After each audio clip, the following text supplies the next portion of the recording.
భవ్య సుందరమూర్తికి నిత్యం జరిగే సేవలతో పాటు ప్రతి మంగళవారం నాడు జరిగే విశేష సేవలైన శ్రీవారి సేవల్లో ఒకటి అష్టదళ పాద పద్మారాధన సేవ.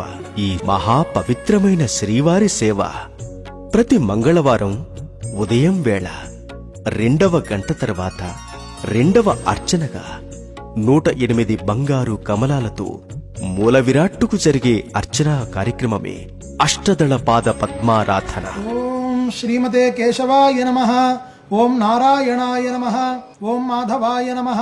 ఈ సేవను 1984వ సంవత్సరంలో తిరుమల తిరుపతి దేవస్థానం వారు స్వర్ణోత్సవ సందర్భంగా ప్రవేశపెట్టారు. హైదరాబాద్ వాస్తవ్యుడు ఒక మహమ్మదీయ భక్తుడు దీనికి అవసరమైన 108 బంగారు పద్మాలను శ్రీవారికి కానుకగా సమర్పించాడు. తరువాత ఇది ఆర్జిత సేవగా రూపుదిద్దుకుంది.